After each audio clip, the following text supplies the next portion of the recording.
नमस्कार बंधुरा welcome back to live Adda football. तो बंधुरा आरो একটা নতুন ভিডিওতে তোমাদের সকলকে স্বাগত জানাই। তো বন্ধুরা ভিডিওটা শুরু করার আগে তোমাদের কাছে একটাই অনুরোধ, সেটা হচ্ছে যে আমাদের এই চ্যানেলে যারা প্রথমবার তারা কিন্তু অবশ্যই আমাদের এই চ্যানেলটাকে সাবস্ক্রাইব করে পাশে থাকা বেল আইকনটি অল করে রাখবে, যাতে সবার প্রথমে এরকম খেলার আপডেট তোমাদের কাছে পৌঁছে যায়। তো বন্ধুরা আমরা বেসিক্যালি আজকে আলোচনা করব দীপক টাংরি, মনবীর সিং এবং জ্যাকসন ইরভাইন এবং আরও একটা প্লেয়ারকে নিয়ে। তো তোমরা ভিডিওটা একটু স্কিপ না করে পুরো দেখতে থাকো।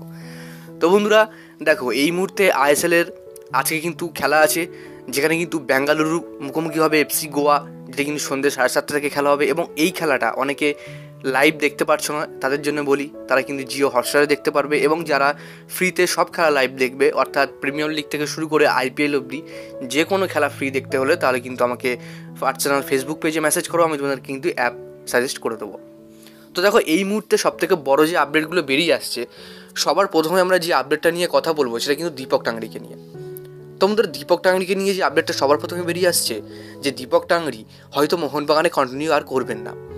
তোমরা প্রায় অনেক জায়গা থেকে শুনেছো যে দীপক টাংরি হয়তো আর মোহনবাগানে কন্টিনিউ করবেন না, তিনি সামনের মরশুমে অন্য দলে যোগ দেবে বা মোহনবাগান ছেড়ে তিনি কিন্তু আইএসএলের অন্যান্য দলে চান্স নেবেন। তো এই যে খবরটা এই মুহূর্তে সবথেকে বেশি ভাইরাল হচ্ছে, আমি তোমাদেরকে পুরোপুরি একদম ছাতু গলার মতন বুঝিয়ে দিচ্ছি, আর তোমাদের হয়তো বোঝার কোনো অসুবিধা থাকবে না।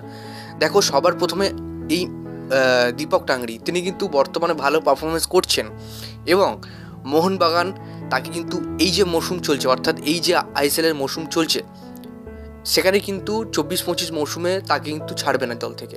তাকে যদি ছাড়ে তাহলে কিন্তু অবশ্যই সামনের মৌসুমে ছাড়বে, অর্থাৎ সামনের মৌসুমে 2-1 ম্যাচ খেলিয়ে তারপরে কিন্তু অবশ্যই দীপক টাংরিকে ছাড়লেও ছাড়তে পারে মোহনবাগান ম্যানেজমেন্ট।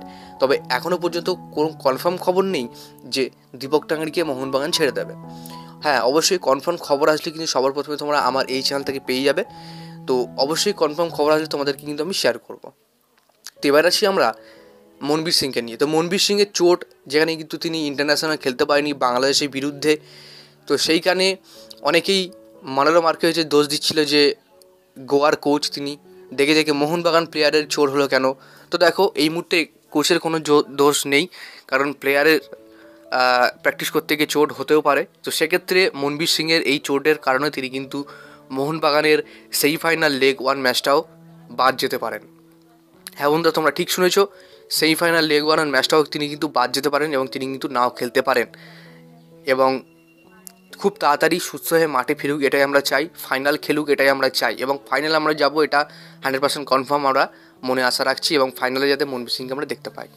তো এরপরে তোমাদেরকে যে আপডেট দেবো, যেটা কিন্তু জ্যাকসন ইরভাইনকে নিয়ে। তো জ্যাকসন ইরভাইনকে নিয়ে প্রায় অনেক কথা তোমরা শুনেছো, তোমাদেরকে কনফার্ম আপডেট দিই। এই মরশুমে তিনি আসছেন না, হয়তো সামনের মরশুমেও আসবেন না, হয়তো তার পরের মরশুমে আসতে পারে, কিন্তু কথা হয়ে আছে মোহনবাগান দলের সাথে। যখন তখন তার কিন্তু ডিলটা সম্পূর্ণ হয়ে গেলে তিনি কিন্তু ভারতে চলে আসতে পারেন। তবে এই মুহূর্তে এফসি পয়লার হয়ে তিনি কিন্তু খেলছেন, এখন কিন্তু আসার কোনো চান্স নেই। তো যাই হোক বন্ধুরা, আজকের জন্য ভিডিওটা এতটাই ছিল। ভিডিওটা ভালো লাইক করে দিও, চ্যানেলে প্রথমবার হলে চ্যানেলটাকে সাবস্ক্রাইব করে পাশে থাকা বেল আইকনটি অল করে রাখো। ধন্যবাদ।